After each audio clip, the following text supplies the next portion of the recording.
എന്താ പറയണ്ട ഞാനിപ്പോ എന്തെങ്കിലും പേടിപ്പിക്കുന്നു? ഞാൻ പേടിപ്പിക്കണോ? നിങ്ങൾ എല്ലാരും എന്തിനാ ഇങ്ങനെ ഒരു സിനിമ മറ്റൊരു കമ്പയർ ചെയ്യല്ലേ? അല്ല ക്ലാസിക് അല്ലേ, അങ്ങനെ കമ്പയർ ചെയ്യല്ലേ? അല്ല ഒരിക്കലും ഒരു സിനിമ അങ്ങനത്തെ ഒരു ക്ലാസിക് സിനിമ നമ്മൾ ഓരോ സിനിമയായിട്ട് കമ്പയർ ചെയ്യരുത്. കുറച്ച് ദിവസമല്ലേ ഉള്ളു. ആ ക്യൂരിയോസിറ്റി കുറച്ച് ദിവസമല്ലേ ഉള്ളു. അതെ അതെ, ഒരാഴ്ച കൂടെ വെയിറ്റ് ചെയ്താൽ മതിയല്ലോ. എല്ലാം എൻ്റെ ആദ്യത്തെ സിനിമ തമിഴാണ്, പിന്നീടാണ് മലയാള സിനിമ. അപ്പൊ എനിക്ക് പറയാൻ പറ്റും തമിഴാണ് ഇഷ്ടം, എൻ്റെ ലാംഗ്വേജ് മലയാളം അല്ലേ, അപ്പൊ മലയാളമാണ് ഇഷ്ടം എന്ന് പറയാൻ പറ്റുമോ? ഓണസ്റ്റ് ആയിട്ട് പറയുകയാണെങ്കിൽ ഞാനതിൽ വിശ്വസിക്കാത്ത ഒരാളാണ്. പ്രേതം എന്ന് പറയുന്ന ഒരു കാര്യത്തിൽ എനിക്ക് വിശ്വാസമില്ല. നമ്മൾ ക്രിയേറ്റ് ചെയ്യല്ലേ അങ്ങനത്തെ ഒരു അറ്റ്മോസ്ഫിയർ, അങ്ങനത്തെ ഒരു മൊമെന്റ്സ് ഒക്കെ നമ്മൾ ക്രിയേറ്റ് ചെയ്യല്ലേ. ഹൊറർ മൂവീസ് കാണുമ്പോഴത്തേക്ക് സ്വാഭാവികമായിട്ട് നമ്മളൊന്ന് അങ്ങനെ മേടിക്കില്ല. അപ്പൊ സൗണ്ട് എഫക്റ്റും അല്ല.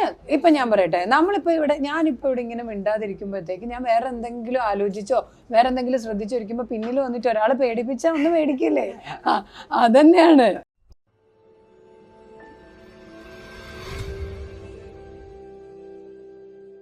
ഓഗസ്റ്റ് 23 റിലീസാവുന്ന കർണിക എന്ന സിനിമയിലെ നായിക നമ്മുടെ എല്ലാവരും പ്രിയങ്കരിയായ പ്രിയങ്ക ചേച്ചിയാണ് നമ്മുടെ കൂടെ ഉള്ളത്. Hi, welcome to Nastik media. Thank you. എന്തൊക്കെയുണ്ട് വിശേഷം? നല്ല വിശേഷം.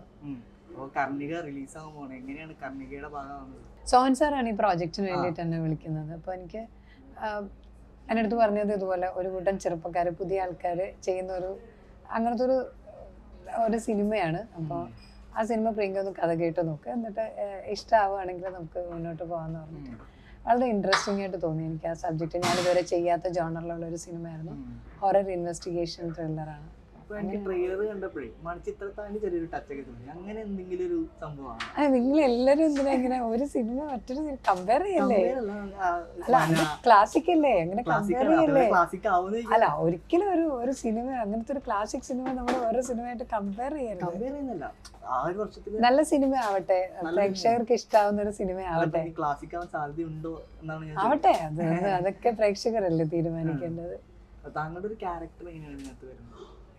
എന്റെ ക്യാരക്ടർ സിനിമയിലെ വളരെ പ്രധാനപ്പെട്ട ഒരു കഥാപാത്രമാണ്. എന്താണ് ജോബ്? എന്താണ് ഒരു ത്രില്ലറിൽ ഇത്തരം ചോദ്യങ്ങൾ ചോദിക്കാൻ പാടുണ്ടോ? കുറച്ച് ദിവസമല്ലേ ഉള്ളു. ആ ക്യൂരിയോസിറ്റി കുറച്ച് ദിവസമല്ലേ ഉള്ളു. അതെ അതെ, ഒരാഴ്ച കൂടെ വെയിറ്റ് ചെയ്താൽ മതിയല്ലോ. ഞാനിതുവരെ അങ്ങനെ ചെയ്യാത്ത തരത്തിലുള്ള ഇൻട്രസ്റ്റിംഗ് ആയിട്ടുള്ള ഒരു ക്യാരക്ടറാണ് എനിക്ക്. ഇൻട്രസ്റ്റിംഗ് ആയിട്ടുള്ള ഒരു ക്യാരക്ടറാണ്. ഇൻട്രസ്റ്റിംഗ് ആയിട്ടുള്ള ഒരു സിനിമയാണ്. തീർച്ചയായിട്ടും തിയേറ്ററിൽ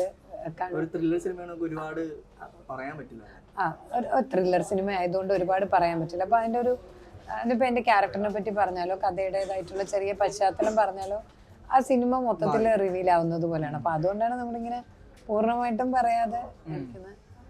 ഇപ്പോൾ മലയാളത്തിൽ സിനിമകൾ ചെയ്തിട്ടുണ്ട്, തമിഴിൽ ചെയ്തിട്ടുണ്ട്, TV ഷോസ് എല്ലാം ചെയ്തിട്ടുണ്ട്. ഏതാണ് കുറച്ചുകൂടി ഇൻട്രസ്റ്റിംഗ്? അല്ലെങ്കിൽ അല്ല, എല്ലാം ഒരുപോലെയാണ്. അതിന് ഇതാണ് നല്ലത് എന്നില്ല. എല്ലാം നമ്മൾ ഇഷ്ടപ്പെട്ടല്ലേ ചെയ്യുന്നത്. ഇത് ലാംഗ്വേജിലുള്ള വ്യത്യാസം എന്നുള്ളത് മാത്രമേ ഉള്ളൂ. അങ്ങനെ ഇല്ല. എല്ലാം എൻ്റെ ആദ്യത്തെ സിനിമ തമിഴാണ്, പിന്നീടാണ് മലയാള സിനിമ. അപ്പൊ എനിക്ക് പറയാൻ പറ്റും തമിഴാണ് ഇഷ്ടം, എൻ്റെ ലാംഗ്വേജ് മലയാളം അല്ലേ, അപ്പൊ മലയാളമാണ് ഇഷ്ടം എന്ന് പറയാൻ പറ്റുമോ? ഞാൻ തുടങ്ങുന്നത് മീഡിയ എന്നാണ്. അപ്പൊ അതുകൊണ്ട് എനിക്ക് മീഡിയ ആണ് ഇഷ്ടം എന്ന് മാത്രം പറയാൻ പറ്റും. മോഡലിംഗ് ഒക്കെ അതിൻ്റെ ഒരു ഭാഗം. ഞാൻ മീഡിയ എന്നാണ് സ്റ്റാർട്ട് ചെയ്യുന്നത്.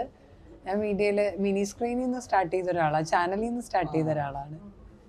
മോഡലിംഗ് അല്ല, ആക്ച്വലി ഞാൻ തുടങ്ങുന്നത് മിനി സ്ക്രീനാണ്. അതെനിക്ക് തോന്നുന്നു വിക്കിപീഡിയയിൽ ആരോ എഴുതി വെച്ചൊരു കാര്യം. ഞാൻ എവിടെ പോകുമ്പോഴും എല്ലാവരും ഇത് തന്നെ പറഞ്ഞു, മോഡലിംഗിൽ നിന്ന് ഈ രംഗത്തേക്ക്. ഞാൻ മോഡലിംഗിൽ നിന്നൊന്നും അല്ല ഈ രംഗത്തേക്ക് വന്നത്. മോഡലിംഗ് ചെയ്തിട്ടുണ്ട്, അത് കഴിഞ്ഞിട്ടാണ് മോഡലിംഗ് ചെയ്തത്. ഞാൻ മോഡലിംഗ് ചെയ്തിട്ട് ഞാൻ സിനിമയിലേക്ക് വന്ന ഒരാളെ അല്ല. ഞാൻ ശരിക്കും ഞാൻ അങ്ങനെയല്ല, ഞാൻ എത്ര വർഷമായി അല്ല, ഞാൻ പിന്നീടാണ്. ഞാൻ ഈ പറഞ്ഞ പോലെ പല പ്രോഡക്ട്സിന് വേണ്ടിയിട്ടും ഒക്കെ അഡ്വർടൈസ്മെന്റ് ഒക്കെ ചെയ്തെന്ന് പറഞ്ഞാൽ പിന്നീടാണ്. നമ്മള് വീണ്ടും ആൾക്കാർക്ക് പരിചിതമായതിനു ശേഷമാണ് അത്തരം ഞാൻ ചെയ്തു തുടങ്ങി. ഞാൻ ആദ്യം മിനി സ്ക്രീനിലാണ് ചെയ്യുന്നത്. ഞാൻ ഈ പറഞ്ഞ ഒട്ടുമിക്ക ചാനലുകൾക്ക് വേണ്ടിയിട്ട് വർക്ക് ചെയ്തിട്ടുള്ള ഒരാളാണ്. ഞാൻ ഈ പറഞ്ഞ നിങ്ങളെ പോലെ ഇന്റർവ്യൂ ചെയ്തിട്ടുള്ള ഒരാളാണ്. ഒത്തിരി പ്രോഗ്രാംസ് സ്റ്റേജ് ഹോസ്റ്റ് ചെയ്തിട്ടുള്ള ഒരാളാണ്. അവിടെ നിന്നൊക്കെയാണ് ഞാൻ സിനിമയിലേക്ക് വരുന്നത്. ഇഷ്ടമാണോ അതോ? എല്ലാം ഇഷ്ടമാണ്. അത് ഈ ചെയ്ത എല്ലാ കാര്യങ്ങളും 100% ഇഷ്ടത്തോടെ അങ്ങനെ ചെയ്ത ഒരാളാണ് ഞാൻ. ഇപ്പോഴും ഞാൻ അഭിനയിക്കുമ്പോഴും ഇപ്പൊ നിങ്ങളുടെ അടുത്ത് ഇന്റർവ്യൂവിനോട് ഇരിക്കുമ്പോഴൊക്കെ അത്ര ഇഷ്ടത്തോടെയാണ് വന്നിരിക്കുന്നത്. അപ്പോൾ ഒരു സിനിമയുടെ കഥ കേട്ട് കഴിയുമ്പോൾ ഒരു കഥാപാത്രത്തിന് വേണ്ടി എങ്ങനെയാണ് തയ്യാറെടുക്കുക? കഥാപാത്രത്തിന് വേണ്ടി എങ്ങനെയാണ് തയ്യാറെടുക്കാൻ പ്രിപ്പയർ ചെയ്യുന്നത്? ഓരോ ക്യാരക്ടറിനനുസരിച്ചാണ്. ചില കഥാപാത്രത്തിന് വേണ്ടിയിട്ട് അങ്ങനെ ഒരു വലിയ പ്രിപ്പറേഷൻ ഒന്നും നമുക്ക് ആവശ്യം വരില്ല. നമ്മൾ ആ സ്ക്രിപ്റ്റ് വായിക്കുന്നു, ഡയറക്ടർ പറയുന്നതനുസരിച്ച് കേട്ടിട്ട് അഭിനയിച്ചു. ചില സിനിമകൾക്ക് വേണ്ടിയിട്ട് കർണികയ്ക്ക് വേണ്ടിയിട്ട് അങ്ങനത്തെ ഒരു വലിയ പ്രിപ്പറേഷന്റെ ചെയ്യാത്തൊരു വേഷമാണ്. അങ്ങനെയില്ല. ആ സ്ക്രിപ്റ്റിൽ അതുണ്ടായിരുന്നു. അപ്പൊ അതിനനുസരിച്ച് അത് ചെയ്യാന്നുള്ളത് മാത്രമേ ഉള്ളൂ. പിന്നെ ഞാൻ ഇതുവരെ ഇപ്പൊ കണ്ടുകൊണ്ടിരുന്നത് ഇത് ക്യാരക്ടറിന്റെ ലുക്സ് ഒന്ന് മാറ്റി പിടിച്ചിട്ടുണ്ട്. അപ്പോ എന്നെ അങ്ങനെ ആ കളി ഹെയറിൽ കുറെ ആയി. കളി ഹെയർ ഇപ്പൊ ഈ അടുത്ത സമയത്ത് വീണ്ടും ആ കളി ഹെയറിലെ ആൾക്കാർ കാണുന്നുണ്ട്. അപ്പൊ അത് കുറച്ചുകൂടെ ഭയങ്കര നല്ല രീതിയിൽ കാണാൻ വേണ്ടിയിട്ട് തന്നെ ഒന്ന് പ്രോമിനന്റ് ആക്കി വെച്ചു. അങ്ങനത്തെ ഒരു വലിയ പ്രിപ്പറേഷന് വേണ്ടിയിട്ട് ഉള്ളൊരു സിനിമ ആയിരുന്നില്ല. അത് ആ സ്ക്രിപ്റ്റിൽ ഉണ്ടായിരുന്നു. അതിനനുസരിച്ച് ചെയ്തു പോവുക, ഡയറക്ടർ പറയുക, അത് മാത്രമേ ഉണ്ടായിരുന്നുള്ളൂ. കർണികയിലാണ്. കർണികയിൽ അങ്ങനത്തെ ഒരു ചലഞ്ചിങ് ആയിട്ടൊന്നും ഉണ്ടായിരുന്നില്ല. നമ്മുടെ ഫേസിലെ എക്സ്പ്രഷൻസ് ആണെങ്കിലും അതെല്ലാം ആ അങ്ങനെ ഒരു ചാലഞ്ചിങ് ആയിട്ടില്ല. അത് ആ ഒരു മൊമെന്റിനനുസരിച്ച് അതങ്ങ് വന്നു പോയതാണ്. ഒരു ഹൊറർ മൂവി ആണല്ലോ, എന്തെങ്കിലും ഡിഫറെന്റ് ആയിട്ട് ഫീൽ ചെയ്തത്? എന്താ പറയണ്ട, ഞാനിപ്പോ എന്തെങ്കിലും പേടിപ്പിക്കുന്നു?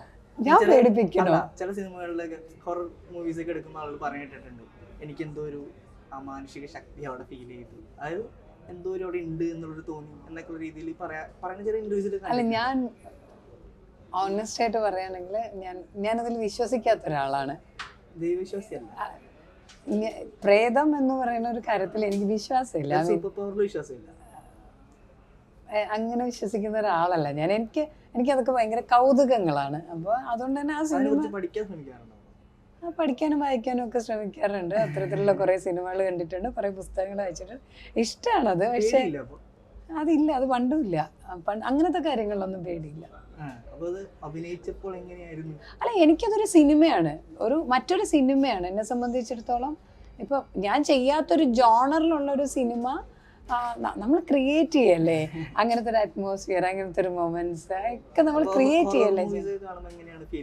ഹൊറർ മൂവീസ് കാണുമ്പോഴത്തേക്ക് സ്വാഭാവികമായിട്ടും നമ്മളൊന്ന് അങ്ങനെ മേടിക്കില്ല. അപ്പൊ സൗണ്ട് എഫക്റ്റ് അല്ല.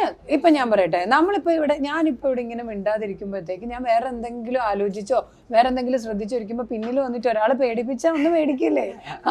അതന്നെയാണ്. അപ്പൊ അത് ചിലപ്പോ വേറെ എന്തെങ്കിലും നമുക്ക് സ്കെയറി ആയിട്ട് തോന്നുന്ന രീതിയിലുള്ള വേഷത്തിലൊക്കെ ഒന്ന് പെട്ടെന്ന് ഇങ്ങനെ നിൽക്കുമ്പോഴത്തേക്ക് പേടിക്കും.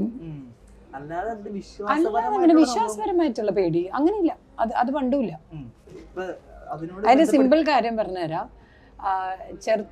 തീരെ ചെറുതിലെ ഇതുപോലെ പുറത്ത് ശബ്ദം കേൾക്കുമ്പോൾ നമ്മൾ ചെറിയ കുട്ടിയല്ലേ, അപ്പൊ ഇങ്ങനെ പേടിക്കുമ്പോഴത്തേക്ക് അച്ഛൻ പറഞ്ഞിട്ടുള്ളൊരു കാര്യം ഉണ്ടായിരുന്നു. അപ്പോൾ അത് മേക്ക് ഷുവർ ചെയ്യണം, എന്താണെന്ന് ഉറപ്പിക്കുക. അത് നമ്മൾ ആ ഒരു കൺഫ്യൂഷനിൽ ഇരിക്കണേക്കാളും അപ്പോൾ പുറത്ത് ചിലപ്പോൾ എന്തെങ്കിലും പൂച്ചയോ പട്ടിയോ എന്തിനും ചിലപ്പോൾ ഒരു അനക്കം കേൾക്കുമ്പോൾ കാണുമ്പോൾ അത് ചിലപ്പോൾ വാഴയായിരിക്കാം. നമ്മുടെ മുറ്റത്ത് നിൽക്കുന്ന ഒത്തിരി വാഴ, നിങ്ങൾ നാട്ടുമ്പുറമാണ്, അപ്പോൾ അപ്പോൾ ചിലപ്പോൾ ഒരു വാഴയുടെ ഇലയായിരിക്കാം.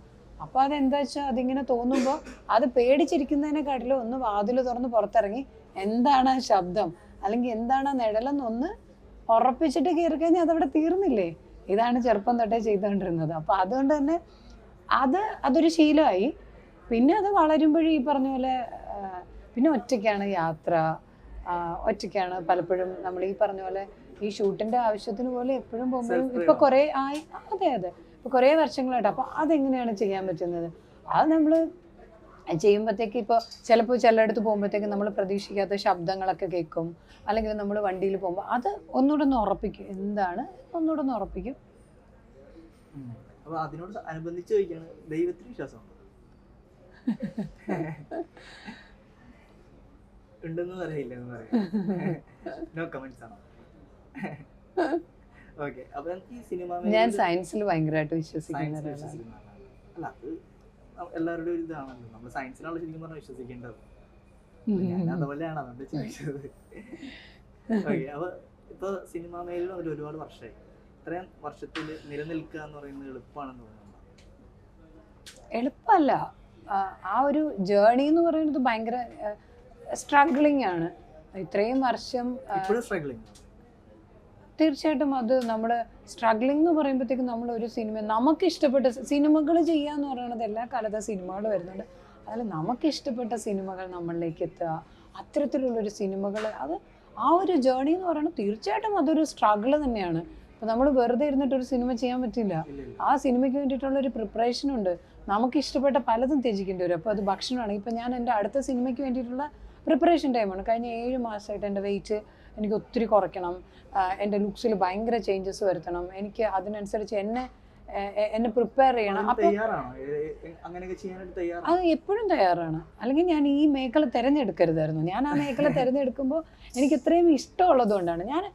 നമ്മളൊരു കാര്യം ചെയ്യുമ്പോൾ അത്രയും ഡെഡിക്കേറ്റഡ് ആയിട്ട് ചെയ്യാമെന്നാണ്. അപ്പോൾ നമുക്ക് ഇഷ്ടപ്പെട്ട ഭക്ഷണം നമ്മൾ ഒഴിവാക്കേണ്ടി വരും. ചിലപ്പോൾ പലപ്പോഴും നമുക്ക് ഉറക്കം നമുക്ക് ഈ പറഞ്ഞ പോലെ നമ്മൾ പ്രതീക്ഷിക്കുന്ന രീതി നമുക്ക് രാവിലെ തന്നെ നമ്മുടെ പ്രാക്ടീസൊക്കെ നമുക്ക് രാവിലെ തുടങ്ങേണ്ടതായിട്ടുണ്ട്. ഒത്തിരി ട്രാവൽ ചെയ്യേണ്ട. അപ്പോൾ നമ്മുടെ ശാരീരിക വയ്യായ്മകളുണ്ടാവും. ആ വയ്യായ്മകളെ അവഗണിച്ചിട്ട് നമുക്ക് ആ ചെയ്തു തീർക്കേണ്ട കാര്യം ചെയ്തു തീർക്കേണ്ടി വരാം. ഇപ്പം ഭക്ഷണമാണെങ്കിലും നമുക്ക് ഇഷ്ടപ്പെട്ട കാര്യങ്ങളൊക്കെ നമ്മൾ ചിലപ്പോൾ മാസങ്ങളോളം നമുക്ക് ഒഴിവാക്കേണ്ടി വരും.